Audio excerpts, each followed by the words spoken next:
Hello guys, welcome to my channel. நம்ம இந்த வீடியோவில் பார்க்க போகிற மூவிஸ் பார்த்தீங்கன்னா அமேசான் ப்ரைமில் இருக்கிற டாப் 10 மூவிஸ் தான் நான் இந்த லிஸ்ட்டில் கொண்டு வந்திருக்கேன். இந்த லிஸ்ட்டில் நான் கொண்டு வந்திருக்கிற 10 மூவிஸுமே பார்த்தீங்கன்னா நல்ல ஒரு ஸ்டோரி லைனோட சூப்பராக இருக்குது கைஸ். இந்த 10 மூவிஸும் பார்த்துட்டு எந்த மூவி உங்களுக்கு பிடிச்சிருக்கு அப்படின்னு சொல்லிட்டு கமெண்ட்டில் சொல்லுங்கள். அண்ட் இப்போ தான் நம்ம சேனலில் நியூவாக பார்த்துருந்தீங்கன்னா சப்ஸ்கிரைப் பண்ணாமல் தான் சப்ஸ்கிரைப் பண்ணிருங்க. இந்த வீடியோ உங்களுக்கு பிடிச்சதுன்னா மறக்காமல் லைக் பண்ணிவிட்டு ஒரு ஷேரும் பண்ணிடுங்க. இப்போ வாங்க நம்ம இந்த வீடியோவை டேரெக்டாக ஸ்டார்ட் பண்ணிடலாம். நம்ம லிஸ்ட்டில் 10th மூவி பார்க்க போகிறோம்னா ஸ்கை ஸ்கிரீப்பர். இந்த மூவி பார்த்தீங்கன்னா 2018 ரிலீஸ் ஆயிருக்கு. இந்த மூவியோட ஸ்டோரி லைன் எப்படி இருக்குன்னு பார்த்தீங்கன்னா, இந்த மூவியில் புர்ஜ் கலிஃபா மாதிரியே ஒரு உயரமான பில்டிங் ஒன்று கட்டப்படுது. அந்த பில்டிங் பார்த்தீங்கன்னா புர்ஜ் கலிஃபாவை விடவே மிகவும் உயரமாக கட்டப்படுது. அதில் பார்த்தீங்கன்னா நவீன வசதிகள் பொருத்தப்பட்டு அந்த பில்டிங் பார்த்தீங்கன்னா ஓப்பனிங் ஆச்சுன்னா இந்த உலகத்திலே மிகப்பெரிய பில்டிங்காக தான் அந்த பில்டிங் இருக்கும் அப்படின்னு சொல்லிட்டு அந்த பில்டிங்கோட ஓனர் பார்த்தீங்கன்னா ஆசைப்படுறாரு. ஆனால் அந்த பில்டிங் பார்த்தீங்கன்னா ஒரு சேஃபஸ்டான பில்டிங் அப்படின்னு சொல்லிட்டு செக் பண்ணுறக்காக நம்ம ஹீரோ ராக் அண்ட் அவரோட ஃபேமிலி பார்த்தீங்கன்னா அந்த பில்டிங்கில் போய் இருக்கிறாங்க. அப்படி இருக்கும்போது அந்த பில்டிங்கை பார்த்தீங்கன்னா ஒரு சில பேர் அட்டாக் பண்ணுறாங்க. இப்படி அட்டாக் பண்ணும்போது அந்த பில்டிங்கே பார்த்தீங்கன்னா ஃபுல்லாக நெருப்பால் எரிஞ்சிட்டு இருக்கு. இப்படி எரிஞ்சிட்டு இருக்கும்போது நம்ம ஹீரோவோட ராக் ஃபேமிலி மட்டுமே அந்த பில்டிங்கில் இருப்பாங்க. இப்படி இருக்கும்போது நம்ம ஹீரோ பார்த்தீங்கன்னா அவரோட ஃபேமிலியை காப்பாற்றுறதுக்காக என்னென்னலாம் முயற்சிகள் பண்ணுறாரு. அது மட்டும் இல்லாமல் அந்த டெரரிஸ்ட் கும்பல் கிட்ட இருந்து அந்த பில்டிங்கோட ஓனரை பார்த்தீங்கன்னா எப்படி நம்ம ஹீரோ காப்பாற்றுறாரு அப்படின்றதா இந்த மூவியோட மிச்ச ஸ்டோரியிலனா கிரியேட் பண்ணியிருப்பாங்க. இந்த மூவியில் பார்த்தீங்கன்னா நம்ம உயரத்தை பார்த்து பயப்படுறோன்னா இந்த மூவியை பார்க்கும்போது நமக்கு இன்னும் பயம் அதிகம் தான் ஆகும். ஏன்னா அந்தளவுக்கு பார்த்தீங்கன்னா இந்த மூவியை எடுத்திருப்பாங்க. ஒரு சீனும் நல்லா தான் இருக்குது கைஸ். கண்டிப்பாக ட்ரை பண்ணி பாருங்கள். நல்ல ஒரு ஆக்டிங்கை பார்த்தீங்கன்னா நம்ம ஹீரோ ராக் கொடுத்துருப்பாரு. இந்த மூவிக்கு பார்த்தீங்கன்னா IMDbலேருந்து 5.8 ரேட்டிங் கொடுத்துருக்காங்க. நம்ம லிஸ்ட்டில் 9th மூவி பார்க்க போகிறோம்னா சாக்கர் பஞ்ச். இந்த மூவி பார்த்தீங்கன்னா 2011 ரிலீஸ் ஆயிருக்கு. இந்த மூவியோட ஸ்டோரி லைன் எப்படி இருக்குன்னு பார்த்தீங்கன்னா, நம்ம ஹீரோயின் பார்த்தீங்கன்னா ஒரு இடத்துல போய் மாட்டிப்பாங்க. அந்த இடம் பார்த்தீங்கன்னா ஒரு தப்பான தொழில் செய்கிற இடமா இருக்கும். இப்படி இருக்கும்போது நம்ம ஹீரோயின் அங்கே இருக்கிற ஒரு சில பெண்கள் பார்த்தீங்கன்னா அங்கேருந்து தப்பிக்கணும்னு அப்படின்னு சொல்லிட்டு முடிவெடுக்கிறாங்க. இதுக்கு பார்த்தீங்கன்னா நம்ம ஹீரோயின் தான் லீடாக இருக்கிறாங்க.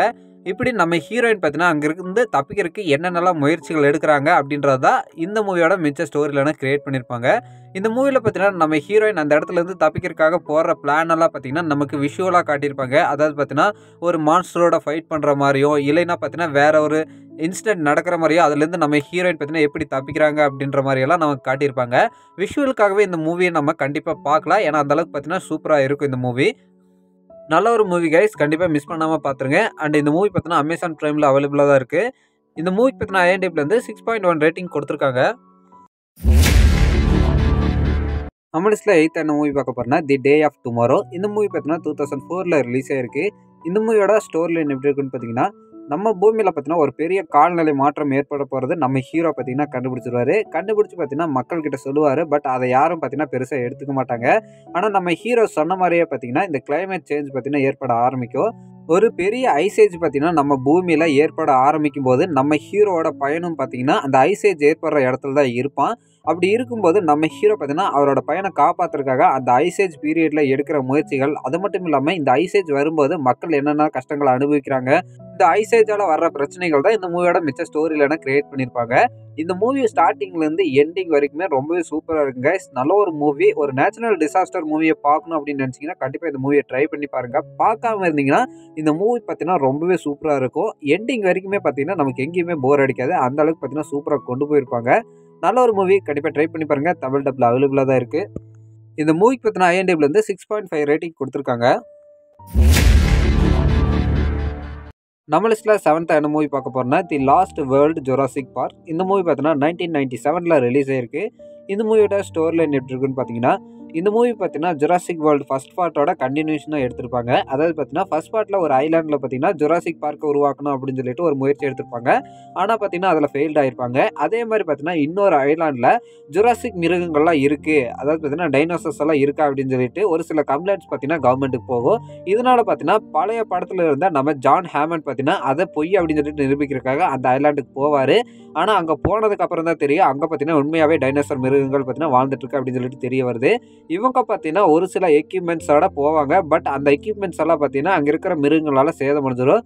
இப்போ நம்ம ஹீரோ அண்ட் அவரோட டீம் பார்த்தீங்கன்னா அங்கேருந்து தப்பிக்கணும்னா ஒரு பழைய ப்ளே ஸ்டேஷன் ஒன்று இருக்கும். அந்த ஸ்டேஷனுக்கு போனால் தான் அங்கேருந்து ஒரு ஹெல்பிங் மெசேஜ் அனுப்பி இவங்கள பார்த்தீங்கன்னா அங்கேருந்து ரெஸ்க்யூ பண்ண முடியும். அப்போ தான் பார்த்தீங்கன்னா நம்ம ஹீரோ டீம் மட்டுமே அந்த ஐலாண்டுக்கு போகாமல் அந்த டைனோசர் மிருகங்களை பிடிக்கிறதுக்காக இன்னொரு டீமும் பார்த்தீங்கன்னா அந்த ஐலாண்டுக்கு போயிருக்கும். அவங்களும் பார்த்தீங்கன்னா அவங்க எடுத்துகிட்டு வந்த எக்யூப்மெண்ட்ஸ் எல்லாம் இழந்திருப்பாங்க. இப்போ இவங்க 2 பேருமே சேர்ந்து எப்படி அந்த ஐலாண்ட்லேருந்து தப்பிக்கிறாங்க அப்படின்றத இந்த மூவியோட மிச்ச ஸ்டோரி லைனாக கிரியேட் பண்ணியிருப்பாங்க. இந்த மூவி பார்த்தீங்கன்னா நல்ல ஒரு ஸ்டோரி லைனோட கொண்டு போயிருப்பாங்க. ஃபர்ஸ்ட்லேருந்து லாஸ்ட் வரைக்கும் நல்ல ஒரு பரபரப்பாக கொண்டு போயிருப்பாங்க. இந்த மூவிக்கு பார்த்தீங்கன்னா IMDbலேருந்து 6.5 ரேட்டிங் கொடுத்துருக்காங்க. நம்ம லிஸ்ட்டில் 6th மூவி பார்க்க போறோம்னா தி வில்லேஜ். இந்த மூவி பார்த்தீங்கன்னா 2004 ரிலீஸ் ஆயிருக்கு. இந்த மூவியோட ஸ்டோரி லைன் எப்படி இருக்குன்னு பார்த்தீங்கன்னா, நம்ம ஹீரோயின் பார்த்தீங்கன்னா கண்ணு தெரியாமல் இருப்பாங்க. அவங்க பார்த்தீங்கன்னா காட்டுக்கு நடுவே இருக்கிற ஒரு சின்ன வில்லேஜில் தான் பார்த்தீங்கன்னா வாழ்ந்துட்டு இருப்பாங்க. இப்படி வாழ்ந்துட்டு இருக்கும்போது நம்ம ஹீரோயினுக்கு ஒரு லவர் ஒருத்தர் இருப்பார். அவருக்கு பார்த்தீங்கன்னா ஒரு நோய் ஒன்று வரும். அந்த நோயை குணப்படுத்துறதுக்கான மெடிசன் பார்த்தீங்கன்னா அந்த கிராமத்தில் இருக்காது.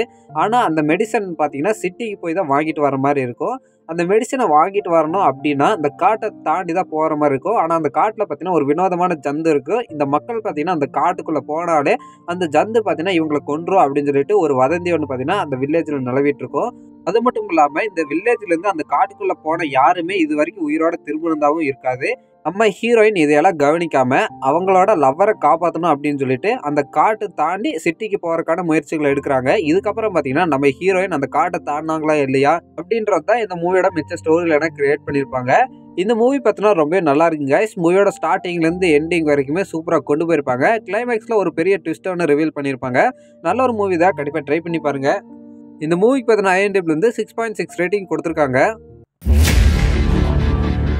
நம்ம லிஸ்ட்டில் 5th மூவி பார்க்க போறோம்னா தி புக் ஆஃப் எலி. இந்த மூவி பார்த்தீங்கன்னா 2010 ரிலீஸ் ஆயிருக்கு. இந்த மூவியோட ஸ்டோரி லைன் எப்படி இருக்குன்னு பார்த்தீங்கன்னா, நம்ம உலகம் பார்த்தீங்கன்னா மொத்தமே அழிஞ்சிருச்சு. இப்போ நம்ம உலகத்தில் பார்த்தீங்கன்னா எந்த ஒரு வசதியும் இல்லை. தண்ணி அண்டு ஃபுட் அப்படின்னு சொல்லிட்டு எதாக இருந்தாலும் பார்த்தீங்கன்னா ரொம்பவே சீக்கிரம் கிடச்சிடாது. அதுக்கு பார்த்தீங்கன்னா ரொம்பவே கஷ்டப்படுற மாதிரி தான் இருக்கும். அது மட்டும் இல்லாமல் நம்ம மனிதர்களே கொன்று அவங்களே பார்த்தீங்கன்னா உணவாக எடுத்துக்கொள்கிற ஒரு சில ஆட்களும் பார்த்தீங்கன்னா நம்ம உலகத்தில் இருக்கிறாங்க. இப்படி இருக்கும்போது நம்ம ஹீரோ பார்த்தீங்கன்னா ஒரு புக்கை மட்டுமே பாதுகாத்துட்டு இருக்கிறாரு. அதாவது பார்த்தீங்கன்னா இந்த உலகத்தில் இருக்கிற முக்கால்வாசி புக்குகள் எல்லாமே அழிஞ்சிருச்சு. ஆனால் ஒரே ஒரு புக்கை மட்டுமே நம்ம ஹீரோ பார்த்தீங்கன்னா ரொம்பவே பத்திரமா பாதுகாத்துட்டு இருக்கிறாரு. அந்த புக்குக்காக பார்த்தீங்கன்னா நிறைய பேர் நம்ம ஹீரோவை எதிர்ப்பாங்க. அது மட்டும் இல்லாமல் சண்டையும் போடுவாங்க.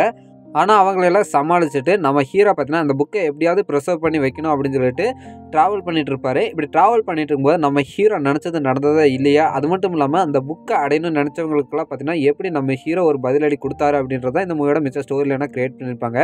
இந்த மூவியில் பார்த்தீங்கன்னா நல்ல ஒரு மெசேஜை சொல்லியிருப்பாங்க. நமக்கு எஜுகேஷன் எவ்வளோ பெரிய முக்கியம் அப்படின்னு சொல்லிட்டு சொல்லியிருப்பாங்க. நல்ல ஒரு மூவி, கண்டிப்பாக ட்ரை பண்ணி பாருங்கள். Amazon Primeல அவைலபிளாக தான் இருக்குது. இந்த மூவி பார்த்தீங்கன்னா தமிழில் இல்லை, இங்கிலீஷில் தான் இருக்குது. நீங்கள் பார்க்குறதா இருந்தால் இங்கிலீஷில் தான் பார்த்தாகணும். தமிழில் இந்த மூவி அவைலபிளாக இல்லை. இந்த மூவிக்கு பார்த்தீங்கன்னா IMDbலேருந்து 6.8 ரேட்டிங் கொடுத்துருக்காங்க. நம்ம லிஸ்ட்டில் 3rd மூவி பார்க்க போகிறோம்னா பசிபிக் ரிம். இந்த மூவி பார்த்தீங்கன்னா 2013 ரிலீஸ் ஆயிருக்கு. இந்த மூவியோட ஸ்டோரி லைன் எப்படி இருக்குன்னு பார்த்தீங்கன்னா, நம்ம உலகத்தில் பார்த்தீங்கன்னா வேறொரு டிமென்ஷன்லேருந்து ஒரு போர்ட்டல் ஒன்று ஓப்பன் ஆகுது. அந்த போர்ட்டல்லேருந்து கைஜுக்கள் அப்படின்ற விலங்குகள் பார்த்தீங்கன்னா நம்ம உலகத்தை அட்டாக் பண்ண ஆரம்பிக்குது. இப்படி முதல் கைஜு வந்து பார்த்தீங்கன்னா நம்ம உலகத்தை அட்டாக் பண்ணும்போது அது பார்த்தீங்கன்னா ஒரு பெரிய சேதத்தை ஏற்படுத்திடும். ஏன்னா நம்மக்கிட்ட இருக்கிற வெப்பன்ஸை வச்சு அந்த கைஜுக்கு அழிக்க முடியாது. இப்படி இருக்கும்போது கவர்மெண்ட் பார்த்தீங்கன்னா ஒரு பெரிய ஈகரை உருவாக்கி அந்த ஈகரை பார்த்தீங்கன்னா ஒரு 2 பேர் சேர்ந்து ஈக்கிற மாதிரி உருவாக்குறாங்க.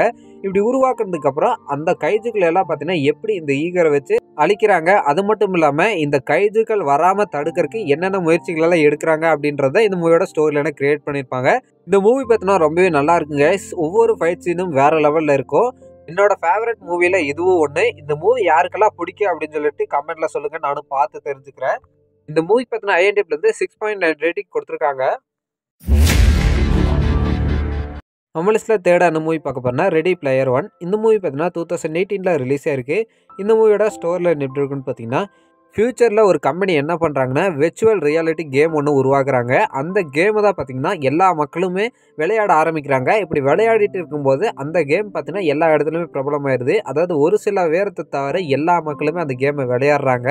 இப்படி விளையாண்டு இருக்கும்போது அந்த கேமை உருவாக்குனவர் ஒருத்தர் பார்த்தீங்கன்னா ஒரு ஈஸ்டர் எக்கை பார்த்தீங்கன்னா அந்த கேமில் ஒளிய வச்சுட்டு அந்த எக்கை திறக்கிறதுக்கான சாவியை பார்த்தீங்கன்னா அந்த கேமில் ஒரு 3 இடத்துல பார்த்தீங்கன்னா மறைச்சி வச்சிருக்காரு. இப்படி இருக்கும்போது அந்த எக்கை அடையணும் அப்படின்னு சொல்லிட்டு அந்த கேமை விளையாடுற எல்லா பிளேயருமே ஆசைப்படுறாங்க. இப்படி இருக்கும்போது நம்ம ஹீரோ பார்த்தீங்கன்னா எப்படி அந்த சாவிகளை கண்டுபிடிக்கிறாரு, அது மட்டும் இல்லாமல் அந்த சாவிகளை வச்சு அந்த எக்கை அடைஞ்சாரா இல்லையான்றது தான் இந்த மூவியோட மிச்ச ஸ்டோரியில கிரியேட் பண்ணியிருப்பாங்க. இந்த மூவி பார்த்தீங்கன்னா ஒரு பிளாக் பஸ்டரான மூவி. கேம் விளையாடுறீங்கன்னா கண்டிப்பாக இந்த மூவியை நீங்கள் பார்த்துருக்கணும். ஏன்னா அந்த அளவுக்கு பார்த்தீங்கன்னா சூப்பராக எடுத்திருப்பாங்க இந்த மூவியில். விஷுவல்ஸ் எல்லாம் தாறுமாறாக இருக்குங்க. நல்ல ஒரு மூவி, கண்டிப்பாக ட்ரை பண்ணி பாருங்க. ஆனால் இந்த மூவி பார்த்தீங்கன்னா தமிழ் இல்லை, இங்கிலீஷில் மட்டும்தான் இருக்குது. இங்கிலீஷில் இருந்தாலும் எல்லாருமே ட்ரை பண்ண வேண்டிய ஒரு மூவி. இந்த மூவி பார்த்தீங்கன்னா IMDbலேருந்து 7.4 ரேட்டிங் கொடுத்துருக்காங்க. நம்ம லிஸ்ட்டில் செகண்டாக என்ன மூவி பார்க்க போகிறோம்னா ஜான் விக் 4. இந்த மூவி பார்த்தீங்கன்னா 2023 ரிலீஸ் ஆயிருந்தது. இந்த மூவியோட ஸ்டோரி லைன் எப்படி இருக்குன்னு பார்த்தீங்கன்னா, இந்த மூவியில் பார்த்தீங்கன்னா நம்ம ஜான் விக் ஹை டேபிள்லேருந்து ஒரு ஃப்ரீடம் வாங்கணும் அப்படின்னு சொல்லிட்டு நினைக்கிறாரு. ஆனால் ஹை டேபிள் என்ன பண்ணுறாங்கன்னா ஜான் விக் இருக்கக்கூடாது, அவர் கொலை பண்ணணும்னு நினைக்கிறாங்க. இப்படி இருக்கும்போது பார்த்தீங்கன்னா அந்த ஹை டேபிள் கிட்டேருந்து நம்ம ஹீரோ எப்படி ஃப்ரீடம் வாங்கினாரு அப்படின்றது தான் இந்த மூவியோட ஸ்டோரி லைனை கிரியேட் பண்ணியிருப்பாங்க.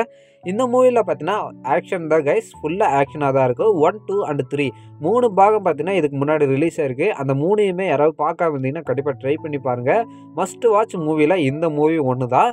நல்ல ஒரு மூவி, கண்டிப்பாக மிஸ் பண்ணி ட்ரை பண்ணி பாருங்கள். அண்ட் இந்த மூவிக்கு பார்த்தீங்கன்னா IMDbலேருந்து 7.7 ரேட்டிங் கொடுத்துருக்காங்க. நம்ம லிஸ்ட்டில் ஃபஸ்ட்டாக என்ன மூவி பார்க்க போகிறோம்னா ரெவனன்ட். இந்த மூவி பார்த்தீங்கன்னா 2015 ரிலீஸ் ஆயிருக்கு. இந்த மூவியோட ஸ்டோரி லைன் எப்படி இருக்குன்னு பார்த்தீங்கன்னா, நம்ம ஹீரோ பார்த்தீங்கன்னா நாடோடிகளாக ஒரு மலைவாழ் கூட்டத்தில் வாழ்ந்துட்டு இருப்பாரு. இப்படி வாழ்ந்துட்டு இருக்கும்போது அந்த கூட்டம் பார்த்தீங்கன்னா ஒரு இடத்துக்காக போய் அங்கே இருக்கிற விலங்குகளோட தோள்களை எடுத்து தான் அவங்களோட வாழ்க்கைகளை நடத்திட்டு இருப்பாங்க. இப்படி நடத்திட்டு இருக்கும்போது அந்த கூட்டத்தை பார்த்தீங்கன்னா இன்னொரு மலைவாழ் கூட்டம் அட்டாக் பண்ணி அதில் இருக்கிற ஒரு சில பேர், அதாவது பார்த்தீங்கன்னா பாதி பேர் பார்த்தீங்கன்னா செத்துடுறாங்க. மீதி பேர் பார்த்தீங்கன்னா அந்த கூட்டத்துக்கிட்ட இருந்து தப்பிச்சு எப்படியோ அங்கிருந்து வேறொரு இடத்துக்கு போகலாம் அப்படின்னு சொல்லிட்டு டிசைட் பண்ணி போகிறாங்க. ஆனால் போகிற வழியில் பார்த்தீங்கன்னா நம்ம ஹீரோவை ஒரு கரடி தாக்கி நம்ம ஹீரோனால உயிர் பிழைக்கவே முடியாத ஒரு சுச்சுவேஷன் ஒன்று அங்கே கிரியேட் ஆகுது. இப்படி இருக்கும்போது அவர் கூட வந்த டீம் ஆட்கள் பார்த்தீங்கன்னா நம்ம ஹீரோவை இனிமேல் நம்மளால் காப்பாற்ற முடியாது அப்படின்னு சொல்லிட்டு முடிவெடுக்கிறாங்க. அதுக்கு என்ன காரணம்னா, அங்கே பார்த்தீங்கன்னா ஒரு பெரிய பனிமலை ஒன்று இருக்குது. அந்த பனிமலையில் பார்த்தீங்கன்னா நம்ம ஹீரோவை எடுத்துகிட்டு போனால் எல்லாருமே செத்துருவோம் அப்படின்னு சொல்லிட்டு நம்ம ஹீரோ பார்த்தீங்கன்னா அந்த பனிமலையோட அடிவாரத்திலே விட்டுட்டு அவங்கெல்லாம் போகிறாங்க. இப்படி போகும்போது நம்ம ஹீரோ பார்த்தீங்கன்னா எப்படி அந்த பனிப்பிரதேசத்தில் உயிர் பிழைக்கிறாரு, அது மட்டும் இல்லாமல் இவர் உயிரை காப்பாற்றுறதுக்காக என்னென்ன முயற்சிகள் எடுக்கிறாரு அப்படின்றத இந்த மூவியோட ஸ்டோரி லைனை கிரியேட் பண்ணியிருக்காங்க. இந்த மூவி பார்த்தீங்கன்னா லியோனார்டோ டிகாப்ரியோக்கு ஆஸ்கார் அவார்டு வாங்கி தந்த மூவி. எல்லாருமே கண்டிப்பாக பார்க்க வேண்டிய மூவி. ஆனால் இந்த மூவி பார்த்தீங்கன்னா தமிழில் இல்லை, இங்கிலீஷில் மட்டும்தான் இருக்குது. ஆனால் நல்ல ஒரு மூவி, கண்டிப்பாக யாருமே மிஸ் பண்ணக்கூடாது. அதனால தான் இந்த மூவி பார்த்தீங்கன்னா நான் லிஸ்ட்டில் ஆட் பண்ணியிருக்கேன். இந்த மூவியை பார்க்காம இருந்தீங்கன்னா கண்டிப்பாக ட்ரை பண்ணி பாருங்கள். இந்த மூவிக்கு IMDbலேருந்து 8 ரேட்டிங் கொடுத்துருக்காங்க.